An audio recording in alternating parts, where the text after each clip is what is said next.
Evening. So, Trump went to Kerrville today, Texas, for whatever he was doing to flooding. I don't know if he showed up and met with anybody, saw what the damage or anything. I saw the press conference was when I knew he was coming. I knew it was going to be bad. Because I was waiting for the usual bullshit that he spouts and blaming Biden. It was worse. Because he got Dr. Phil there. Why Dr. Phil's there, I have no idea. He's a hack. He's not a psychologist. He's just a hack. But he needs something to bolster up because his television company is dying. And then when he was asked about it, all he did was kiss Trump's ass. And then Trump kept talking about himself and, this and that. And then someone asked, when he was going to questions, he goes, I hope no one's going to be mean.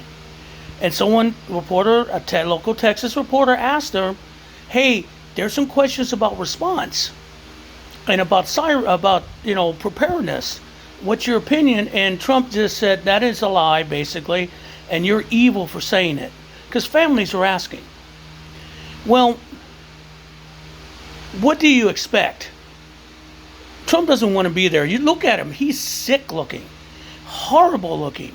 He didn't want to be there. You're cutting into his fucking golf time. Fuck those people. And they don't care. They don't.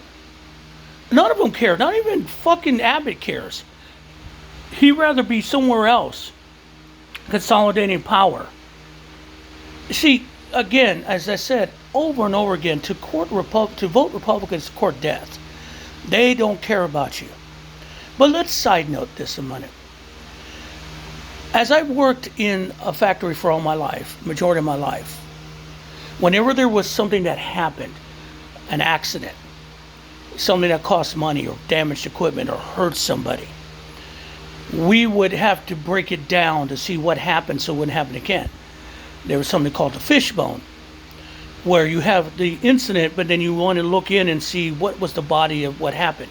You drill down. This happened because this happened, this happened.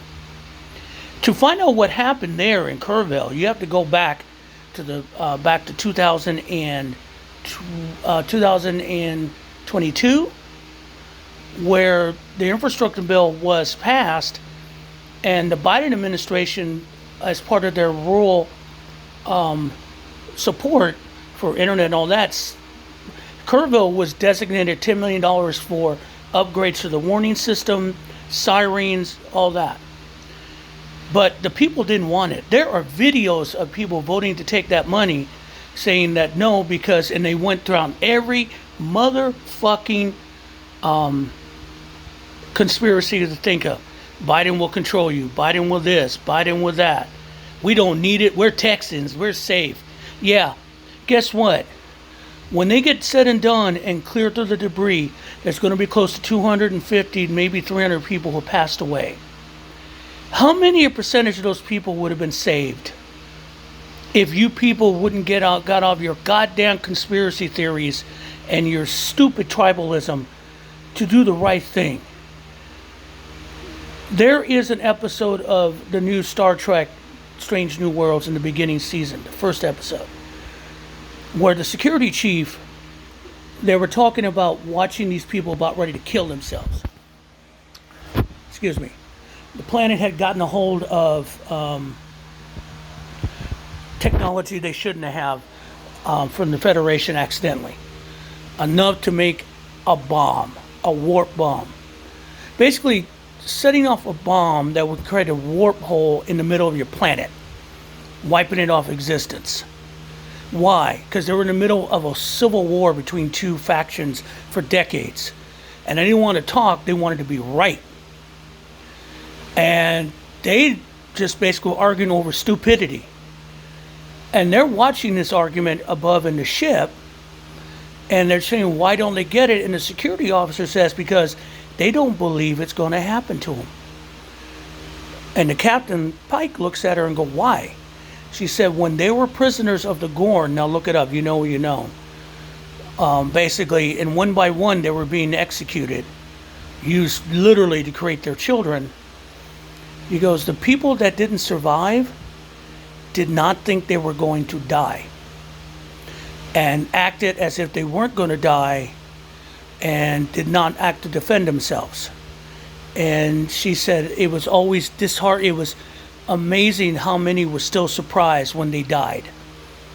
Because the people that expected it and prepared for it survived. And that's the thing. You don't think it's going to happen, but you should prep for it, because when it does, you're ready. It wasn't your money, and you would have been ready for what happened. Even if it wasn't a 1 in 1,000 year flood like Trump dismisses it, it was God's act to kill your children, basically. But at least you'd been prepared and you can do it. There was no strings attached to it, but you guys were so deep in your hate for anything that's Democratic or anything that Biden was doing for you to service your families. You didn't care. Yeah, pride goeth before the fall, huh? And as I watch those videos, my sympathies are for the loss of lives and the broken families. My heart goes out to them. But for the rest of you, my sympathy dried up.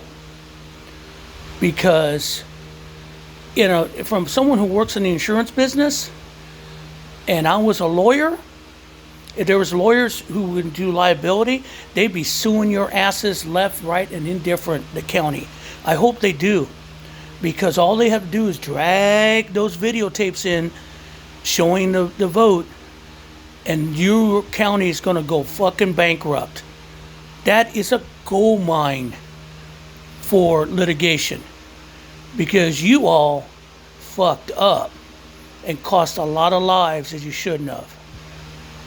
Contemplate that, because to use a term, you chose poorly.